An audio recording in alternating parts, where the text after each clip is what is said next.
Hello fellow Star Wars fans, it is Starrapter here coming at you with another Star Wars Resistance review. I do this every single week, so make sure you go ahead and subscribe so you never miss another review.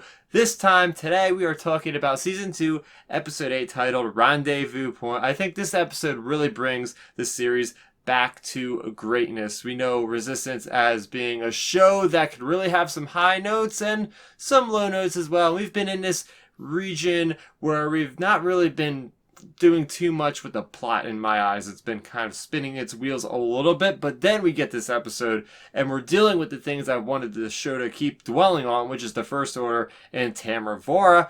Plus, we're getting more background on characters like Captain Doza, and we're dealing with Tor Doza, and guess what? We get introduced to Tor Doza's mother. Her name is Vanessa, and man, this character is awesome. So this entire episode is about the Colossus trying to link up with Vanessa. She's part of the Resistance, we find out, and well, they attract a lot of First Order attention, and they can't hold out to meet her at the rendezvous point. They had to hyperspace out of there, jump to light speed, and she shows up a little bit too late and gets captured by the First Order. But what's really awesome about this episode is we have this character that is being dealt with from both sides of the factions. We have Tam Ryvora, feeling like this character looks familiar as she's walking past her in chains, and that's how we get a lot of this great back and forth between Tam and Vanessa. And Vanessa is that link telling her, hey, look, the First Order is not what it's cracked up to be.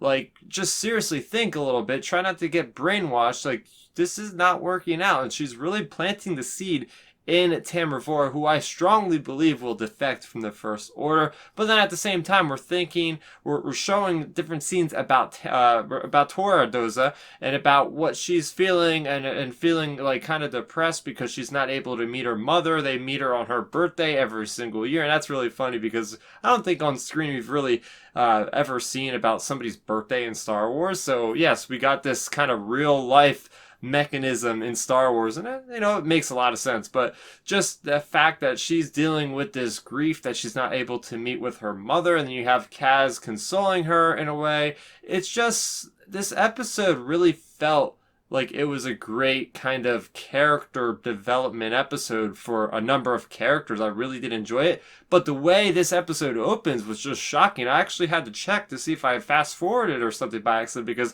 it opens up in this big battle. There's not a whole lot of branching out with what's going on. It's just like, okay, we're in this battle. We got to get all the aces back onto the ship. And you're like, wait, what's going on? And I really did appreciate that, like, kind of, it jerks you right into the action right there. And this episode has so much action. Even at the end of the episode, when we have Vanessa escaping, she has her awesome astromech droid, which I really do love. It looks like R2-D2 with a transparent steel kind of dome. And the droid ends up putting explosive devices on these different kind of TIE fighters and just blowing them away. And then she gets away with the X-Wing. And it seems like Vanessa has such a rich background.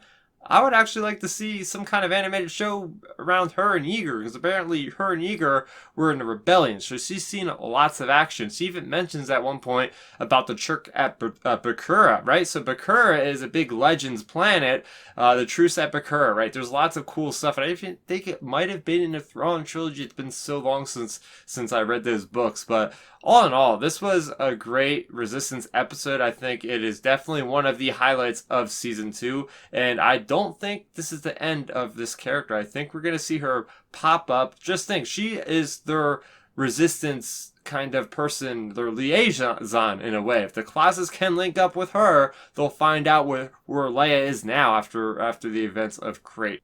So what do you guys have to say about this episode? Did you like it as much as I did? Let's talk about it in the comment section below. If you guys are new to the channel, welcome. I do Resistance reviews every single week, so make sure you go ahead and subscribe and hit that notification icon so you never miss my thoughts on Resistance. I also talk a lot about other things in Star Wars, such as the recent release Jedi Fallen Order video game. I am doing a walkthrough for that, and I do have a review for the game, as well as I do weekly The Mandalorian reviews, the brand new live-action Star Wars series. Make sure you check out all of that content. That's going to do it for me, Starrapter. Thank you so much for watching, and may the Force be with you always. Thanks for checking out the video. Please hit that thumbs up symbol. It helps me know that I'm making content that you guys enjoy. And if you enjoyed this video, I also include 2 videos down below you guys should check out. And please consider subscribing to this channel. It helps support me and it notifies you guys of when I get new videos up on the channel. You can also contact me on Twitter, Facebook, and Instagram at Starrapter.